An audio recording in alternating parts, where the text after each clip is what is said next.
Big Z Reviews. New Mutants is a movie I've been waiting like 4 years to see, and it definitely wasn't worth the wait. I was 13. I thought it was a dream. I just lost control. Sam? I started panicking. People got hurt. Roberto? My girlfriend had burned her. Ileana?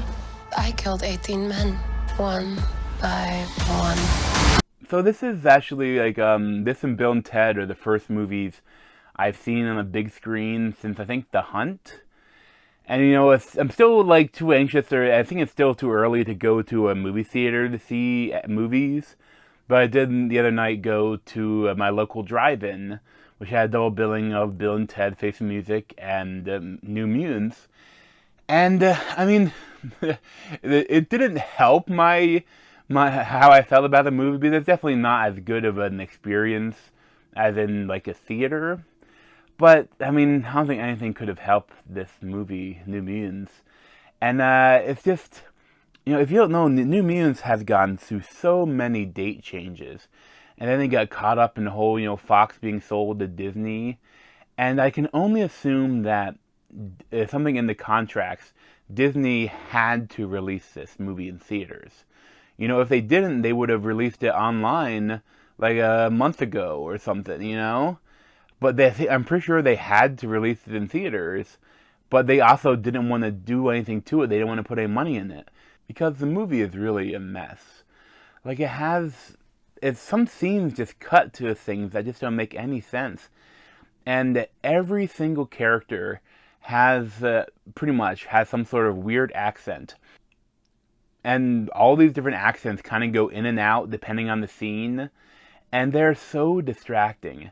The worst is definitely though Charlie Heaton, which is, he was like a miner, and like he maybe like a Kentucky accent kinda, but I think he's British. I know he got deported for trying to transport drugs to America for the Stranger Things premiere, and but like Anya Taylor-Joy, like, I love her, and Magic, she plays Magic, and Magic is probably the biggest character in this movie. And she's like, she could be one of the main characters. You could have a movie about her. And she's really important with a lot of the newer comics too. But what they do to her, like some stuff, like later on in the movie, she's pretty cool, but they make her a racist, and it's like, it's odd. Like how they make her the bully and make her really racist to the main character. You guess you say, Blue Hunt. That like she. It's odd. It's an odd choice, and the movie is just kind of full of odd choices. Like it's almost like every X-Men movie, instead of just like looking at the comics and taking maybe the first arc of New Mutants and doing that. No, they have to make their own thing, and they have to just grab a random supply of characters, not even worry about, what they are. I'm not familiar with any of the really other characters, and then the mutants that they play. And it's just, when I first watched the trailer, I thought it looked really cool, and I thought it could be almost like a horror film, and it's not scary at all. And like, the idea is that the main character, her power is like, she brings out people's worst fears, or whatever, and I think it'd be more interesting if the villain in the movie had that, and they were like draining the powers or something. But all it turns out to is just like there is some corporation is doing it. Like, I think it's from one of the other movies, but it's like a deep dive. It's like they don't even go like Essex Corporation. Okay, I guess that's one of the evil corporations from the other movies. Okay, what's the big deal? And it's so odd. Like, the way they did the movie, it's you're not even really sure what they're trying to do. Like, they try to say like later that maybe that they're trying to create like mutant assassins or some shit, but like most of the movie is just them kind of in a circle doing the group therapy, and like kind of explaining like how they lost their their control when their powers first came apart. But like, there's not enough of that. Like, there's just a couple of scenes of it, and it's just goofy. And again, like all the characters, like it's funny. The only character that doesn't have an accent, he's had the standard American accent, is the guy who's supposed to be from Brazil.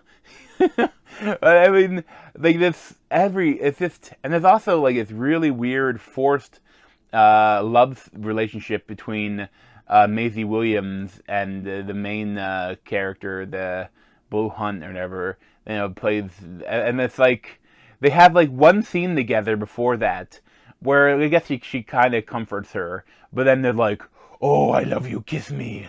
You be so nice to me. Are you real, or what I make you in my mind?" And it's like, what? You just met. Like, what? They're acting like it's so poorly written. And the thing, what is this thing? It was directed and written by Josh Boone, and he's been trying to sell the movie. It's finally coming out, but like I think he turned off his like Instagram and Twitter because he was getting bashed by people. And I mean, it's just, but if you don't blame him, but I mean, this movie needed reshoots. But I mean, they don't want to throw any money into it, and all of these characters who are young are now 4 years older than when they filmed it. So I don't know, you'd have to film like a whole nother movie if you want it to work. So it's just released in this rough form without really having anything done to it. As a whole, the movie isn't like horrible. I think that the last two main X-Men movies are worse than this. Like, this movie is still watchable, but I mean, I wouldn't really recommend anyone to go out their way to see it, you know, especially in the middle of a quarantine and a pandemic. I'd probably give this like a 5.5 out of 10, something like that. But thanks for watching. You got a visit playlist around them ahead, and subscribe to me and Z over there. Thanks. This has been a Big Z movie review. Thanks for watching.